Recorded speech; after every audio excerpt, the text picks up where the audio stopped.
Relationship, job, business இப்படி உங்களுக்கு எது கோலாக இருந்தாலும் சரி, நான் இப்போ சொல்லக்கூடிய 5 ஃபார்முலாவை கரெக்டாக ஃபாலோ பண்ணிங்க அப்படின்னு சொன்னால் உங்களால் லா ஆஃப் அட்ராக்ஷன் யூஸ் பண்ணி 100% ரிசல்ட்டை பார்க்க முடியும்.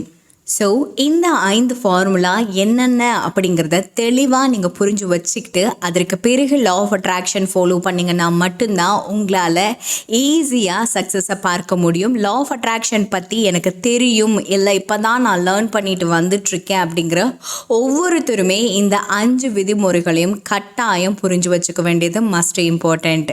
என் வாழ்க்கையை நான் ரொம்ப நிம்மதியாக வாழறதுக்காக நான் சில இலக்குகளை உருவாக்கி வச்சுருக்கேன்.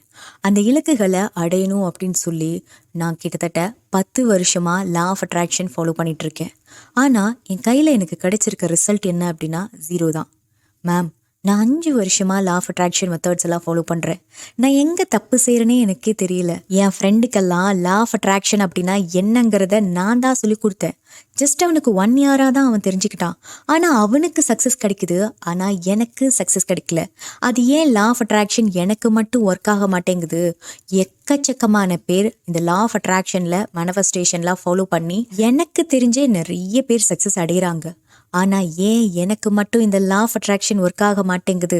நான் எங்கேயாவது தப்பு செய்கிறேனா மேம் அப்படின்னு சொல்லி என் ஸ்டூடெண்ட்ஸ் நிறைய பேர் என்கிட்ட ஸ்டார்டிங் ஸ்டேஜில் என்கிட்ட கிளாஸ் ஜாயின் பண்ணுற ஃபர்ஸ்ட் நாள் பார்த்தீங்க அப்படின்னா என்கிட்ட எல்லாருமே ஷேர் பண்ணக்கூடிய ஒரு விஷயந்தான் இது. நீங்கள் இனிமேல் இந்த குழப்பத்தை அப்படியே மூட்டை கட்டி ஒரு பண்டல் போட்டு தூரமாக வச்சுடுங்க. இந்த லா ஆஃப் அட்ராக்ஷனை நீங்கள் ஃபாலோ பண்ணுறதுக்கு முன்னாடி, அதாவது இந்த லா ஆஃப் அட்ராக்ஷனில் இருக்கக்கூடிய டெக்னிக்ஸை நீங்கள் ஃபாலோ பண்ணுறதுக்கு முன்னாடி சில ரூல்ஸ் இருக்குது. ஒரு 5 ஈஸியான ரூல்ஸ் தான். நீங்கள் இதை ஃபாலோ பண்ணாலே போதும், உங்கள் கோல் எதுவாக வேணால் இருக்கட்டும். கோடியாக எனக்கு பணம் சம்பாதிக்கணும் அப்படின்னாலும் சரி, அல்லது பெரிய மாளிகையில் நான் வாழணும் அப்படின்னு ஆசைப்பட்டாலும் சரி, இல்லை எனக்கு இந்த ஸ்பெசிஃபிக் பர்சனோட போய் கல்யாணம் பண்ணிக்கிட்டு நான் இவங்க கூடவே என் வாழ்க்கையை முடிக்கணும்னு ஆசைப்படுறேன் அப்படிங்கிறது உங்கள் கோலாக இருந்தாலும் சரி, எதுவாக இருந்தாலும் உங்களால் ஈஸியாக மேனிஃபெஸ்ட் பண்ண முடியும். அதற்கு நீங்கள் இந்த 5 ரூல்ஸை மட்டும் கரெக்டாக ஃபாலோ பண்ணிங்கன்னா ஈஸியாக மேனிஃபெஸ்டேஷன் பண்ண முடியும். இந்த வரிசையில் இருக்கக்கூடிய ஃபர்ஸ்ட் ரூல் என்ன அப்படின்னு சொன்னால், குழப்பம் இல்லாத மனநிலைக்கு நீங்கள் வரணும். குழப்பம் இருந்தால் அந்த குழப்பத்தை நீங்கள் தீர்த்துக்கணும்.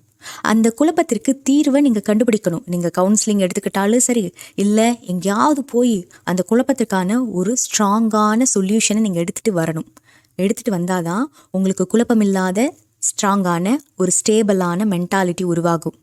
உங்களுடைய மனம் அங்கேயும் இங்கேயும் அலமோதிட்டு, இது கரெக்டாக தப்பா, நான் எடுத்திருக்க முடிவு சரியா இல்லையா, இந்த போதன் என்னை விட்டுட்டு போயிட்டாங்க, வருவானா வரமாட்டானா, இல்லையே துரோகம் பண்ணியிருக்கானே, அப்படி இருக்கும்போது இவன் எனக்கு தேவைதானா, இந்த மாதிரியான குழப்பமான மென்டாலிட்டி இருக்குது அப்படின்னு சொன்னால் ஃபர்ஸ்ட்டு நீங்கள் ஸ்டேபிளான மென்டாலிட்டிக்கு வரணும்.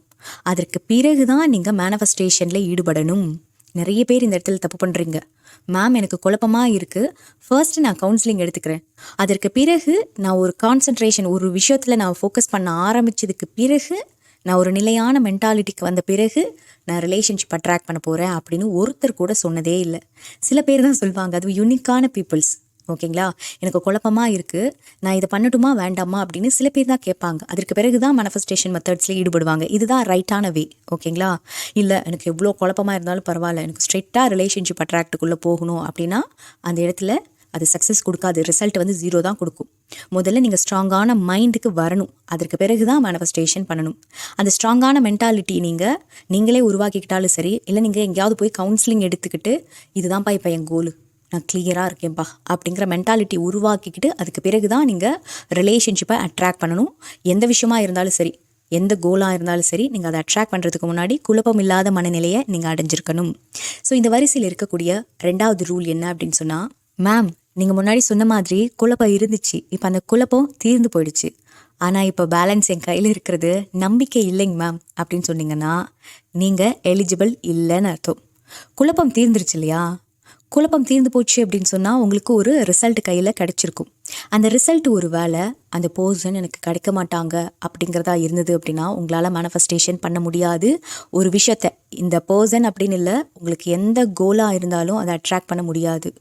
நீங்கள் குழப்பத்தில் இருந்தீங்க, 2 கட்ட மனநிலையில் இருந்தீங்க, இப்போ ஒரு கன்க்ளூஷனுக்கு வந்துட்டீங்க. இந்த கன்க்ளூஷனுக்கு வந்ததுக்கு பிறகு உங்களுக்குள்ள நம்பிக்கை இல்லாமல் போச்சு அப்படின்னா கண்டிப்பாக உங்களால் மேனிஃபெஸ்டேஷன் பண்ண முடியாது அப்படின்னு நான் சொல்ல வரேன். ஸோ உங்களுக்குள்ள நம்பிக்கை இருக்கணும். அப்படி நம்பிக்கை இருந்தால் தான் லா ஆஃப் அட்ராக்ஷனில் இருக்கக்கூடிய மெத்தட்ஸே உங்களுக்கு ஒர்க் ஆகும். ஏன்னா லா ஆஃப் அட்ராக்ஷனோட பேசிக்கே என்ன அப்படின்னா நம்பிக்கை தான். நான் ஃபர்ஸ்ட் டே கிளாஸில் எல்லாரையுமே நல்லா கவனிப்பேன். இவங்களால் இதை அட்ராக்ட் பண்ண முடியுமா முடியாதா அப்படிங்கிறத நல்லா கூர்ந்து கவனிப்பேன். சில பேர் குழப்பத்தில் இருப்பாங்க. அந்த குழப்பத்திற்கான சொல்யூஷனை ஃபர்ஸ்ட் நாளே நான் கொடுத்துருவேன். சொல்லி கொடுத்துட்டு அதற்கு பிறகு அவங்களுக்குள்ள கான்ஃபிடென்ட் வருதா வரலையான்னு நான் செக் பண்ணுவேன். சில பேருக்கு வந்துடும், எஸ் மேம் எனக்கு புரிஞ்சிருச்சு, எனக்கு நம்பிக்கை இருக்குது அப்படின்னு சொல்லி ஸ்ட்ராங்காக இருப்பாங்க. ஆனால் சில பேர் பொய்யாவே இருப்பாங்க. ஓகேங்களா, எனக்கு நம்பிக்கை இருக்குன்னு பொய்யாவே சொல்லிப்பாங்க. அதாவது லக்கில் கிடைச்சாலும் நல்லது தானே அப்படிங்கிற மென்டாலிட்டியில் இருப்பாங்க. ஸோ இந்த மென்டாலிட்டியில் இருந்தீங்க அப்படின்னா உங்களால் ரிலேஷன்ஷிப்பை மட்டும் இல்லை வேறு எதையுமே உங்களால் அட்ராக்ட் பண்ண முடியாது. இந்த வரிசையில் இருக்கக்கூடிய 3வது ரூல் என்ன அப்படின்னு சொன்னால், ரொம்ப ரொம்ப முக்கியமான விஷயமே இதுதான். இங்கே தான் எல்லாருமே தப்பு செஞ்சிட்ருக்கீங்க. ஃபர்ஸ்ட்டு குழப்பம் இருந்தது, அந்த குழப்பம் கிளியர் ஆயிடுச்சு. 2வது விஷயத்தில் நம்பிக்கை இல்லாமல் இருந்தது, நம்பிக்கை வந்துருச்சு. ஆனால் 3வது விஷயம் என்ன அப்படின்னா, லா ஆஃப் அட்ராக்ஷனில் இருக்கக்கூடிய ஏதோ ஒரு டெக்னிக்கை ப்ராக்டிஸ் பண்ண ஆரம்பித்த உடனே அந்த கோலை நினச்சி ஏங்குறது. இன்றைக்கி கிடச்சிருமா அப்படிங்கிறது, எப்போதாண்டா கிடைக்கும் அப்படிங்கிறது, இந்த மென்டாலிட்டிலே இருக்கிறது. அதாவது என்னைக்கு கிடைக்கும் அப்படிங்கிற அந்த ஏக்கத்திலே இருக்கிறது, செக் பண்ணிகிட்டே இருக்கிறது. இன்னும் சில பேர் பார்த்தீங்கன்னா, இன்னும் புரிகிற மாதிரி சொல்லணும்னா, ரிலேஷன்ஷிப் மேனிஃபெஸ்டேஷன் பண்ண வரவங்களாம் என்ன பண்ணுவாங்க அப்படின்னா, நான் இங்கே ஒரு மெத்தடை பண்ணி முடிச்சிட்டேன், இன்றைக்கி அந்த பர்சன் முன்னாடி போய் நான் நிற்கிறேன், அதுக்கு அவங்க எப்படி ரியாக்ட் பண்ணுறாங்கன்னு நான் செக் பண்ண போகிறேன் அப்படின்னு சொல்லி பண்ணுறாங்க. அடுத்தது 21 days ப்ராக்டிசஸ்லாம் எடுத்துகிட்ருப்பாங்க. ஆனால் அதில் 10 நாளைக்கு நடுவுலையே என்ன பண்ணுவாங்க அப்படின்னா, இன்றைக்கி கால் பண்ணி தான் பார்ப்போமே, இவ்வளோ நாள் பண்ணியிருக்கோம்ல, அப்போ அங்கே ஒர்க் ஆகிட்டுருக்கோம்ல அப்படின்னு போய் செக் பண்ணி பார்க்குறது. ஆனால் அங்கே எந்த மாற்றமுமே தெரியல அப்படின்னு சொன்னோடனே ஃபுல்லாக நம்பிக்கையும் உருவாயிடும், மறுபடியும் குழப்பமும் உருவாயிடும். ஃபர்ஸ்ட் ப்ராசஸ்க்கே இப்போ போயிட்டோமா, அதாவது குழப்பத்தை தாண்டி ஒரு நம்பிக்கையை உருவாக்கிக்கிட்டு தான் நம்ம ப்ராக்டிசஸ்குள்ளேயே ஸ்டார்ட் பண்ணணும். கரெக்டுங்களா, உள்ளே அப்போ தான் நம்ம இறங்கணும். ஆனால் மறுபடியும் அதை தோண்டி பார்க்கும் பொழுது என்ன நடக்குது, அவங்க என்ன மாறி இருக்காங்களான்னு செக் பண்ணுவோமே அப்படின்லாம் நம்ம செக் பண்ணி பார்க்கும் பொழுது மறுபடியும் ரிவேஸில் போயிட்டோம். மறுபடியும் நம்ம குழப்பத்தில் இருப்போம், மறுபடியும் நம்பிக்கை உருவாக்கிக்கிட்டு மறுபடியும் இங்கே வரும்போது மறுபடியும் ஏதாவது ஒன்று பண்ணுவீங்க, மறுபடியும் பின்னாடி போயிடுவீங்க. இப்போ எங்கே தப்பு நடக்குதுன்னு உங்களுக்கு புரிஞ்சுதுங்களா? ஸோ அதனால் இந்த லா ஆஃப் அட்ராக்ஷன் ப்ராக்டிசஸ் எல்லாம் நீங்கள் எடுத்துகிட்டு இருக்கும் பொழுது அதையே திரும்பி பார்க்காதீங்க, அது கூட ஏக்கத்தோடு இருக்காதீங்க. ஒர்க் ஆகுதா இல்லையா இந்த மாதிரியான மென்டாலிட்டியை விட்டுடுங்க. நிறைய பேருக்கு பொறுமையே இல்லை, நிறைய பேருங்கிறத விட யாருக்குமே பொறுமை இல்லைன்னு தான் சொல்லணும். இந்த வரிசையில் இருக்கக்கூடிய 4th ரூல் என்ன அப்படின்னு சொன்னால், 24 மணி நேரமும் ஒரே தாட்டில் நீங்கள் இருக்கக்கூடாது. அதாவது கோலை பற்றின தாட்லேயே நீங்கள் இருக்கக்கூடாது. நல்லா புரிஞ்சுக்கோங்க, கோலை பற்றின தாட் இல்லாமல் இருக்கவே இருக்காது. கரெக்டுங்களா? தாட்ஸ் வந்துக்கிட்டு தான் இருக்கும், ஆனால் அதற்கு நீங்கள் தவிப்பு நிலையை கொடுக்கக்கூடாது, அந்த தாக்க நிலையை நீங்கள் அங்கே கொடுக்கக்கூடாது. உங்களுக்கு தவிப்பு ஏற்பட்டுச்சு அப்படின்னா மனசுக்குள்ளே ஒரு தாக்கம் ஏற்படும். அந்த தாக்கம் என்ன செய்யும் அப்படின்னா டோட்டலாக உங்கள் வைப்ரேஷனை மோசமாக மாற்றிடும். மறுபடியும் நீங்கள் ஃபர்ஸ்ட் ப்ராசஸ்க்கே போயிடுவீங்க, குழப்பத்துக்கே போயிடுவீங்க. கரெக்டுங்களா? ஸோ அதனால் உங்களுடைய கோல் என்னவோ அது உங்களுக்கு கிராஸ் ஆகிட்டு தான் இருக்கும். ஆனால் அதற்கு நீங்கள் பெருசாக ரியாக்ட் பண்ணாமல் மூவ் பண்ணுங்கள். ஓகேங்களா? நெக்ஸ்ட் ப்ராசஸ்க்கு போகிறேன், அது எனக்கு கிடைக்கும் அப்படிங்கிற முழு கான்ஃபிடென்ட்டை, அதாவது செல்ஃப் மோட்டிவேஷன் இந்த இடத்துல தான் ஒர்க் ஆகுது. இந்த வரிசையில் இருக்கக்கூடிய 5வது ரூல் என்ன அப்படின்னு சொன்னால், இந்த ரூலு தான் ஹீரோ. ஓகேங்களா? என்ன அப்படின்னா, மேம் எனக்கு ஒரு கோல் இருக்குது, ஆனால் மெத்தட் பண்ண தோணலை எனக்கு. அதாவது எனக்கு வேண்டியது எனக்கு கிடைக்கணும், ஸோ அதனால நான் ஃபோர்ஸ் பண்ணி ஒரு மெத்தடை ஃபாலோ பண்ணிகிட்ருக்கேன் மேம், இது கரெக்டா அப்படின்னு கேட்குறாங்க. இந்த இடத்துல பாருங்கள், நீங்கள் ஃபோர்ஸ் பண்ணவே வேண்டாம். அப்படி நீங்கள் ஃபோர்ஸ் பண்ணி ஒரு மெத்தடை நீங்கள் ஃபாலோ பண்ணீங்க அப்படின்னா அதனுடைய ஆன்சர் என்னவா இருக்கும்னு நினைக்கிறீங்க? பயமாகவும் மனக்கவலையாகவும் தான் இருக்கும். உங்களுக்கு மெத்தட் பண்ண தோணலை அப்படின்னா ஃப்ரீயாக விடுங்க. என்னைக்காச்சும் ஒரு நாள் அதனுடைய பக்குவம் ஒன்று உருவாகும். இந்த மெத்தடை ஃபாலோ பண்ணி இது உனக்கு கிடைக்கும் அப்படின்னு சொல்லி மென்டாலிட்டி ஒன்று உருவாகும், தானாகவே உருவாகும். அப்படி உருவானதுக்கு பிறகு நீங்கள் மெத்தடை ஃபாலோ பண்ணுங்கள். இல்லை மேம், எனக்கு அந்த பர்சன் அர்ஜென்ட்டாக வேணும், எனக்கு இந்த கோலை அர்ஜென்ட்டாக அடையணும், இப்போ நான் என்ன பண்ணுறது அப்படின்னு சொல்லி கேட்டிங்கன்னா, முதல்ல இந்த மெத்தடை பண்ணுறதுக்கு அப்படின்னு சொல்லி சில ரூல்ஸ் உண்டு. கரெக்டுங்களா? மனசை அமைதிப்படுத்தணும், குழப்பமில்லாத நம்பிக்கையை உருவாக்கணும்.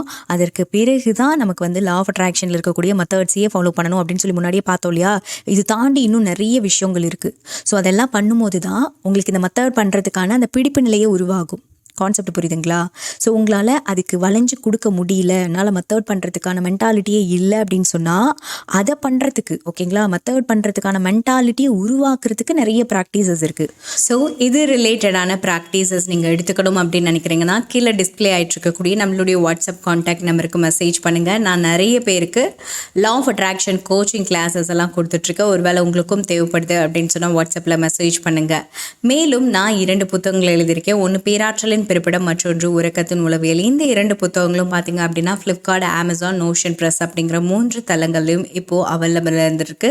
செக் பண்ணி வாங்கி படிச்சுட்டு உங்களோட கமெண்ட்ஸை எங்கிட்ட ஷேர் பண்ணுங்கள். தேங்க்யூ.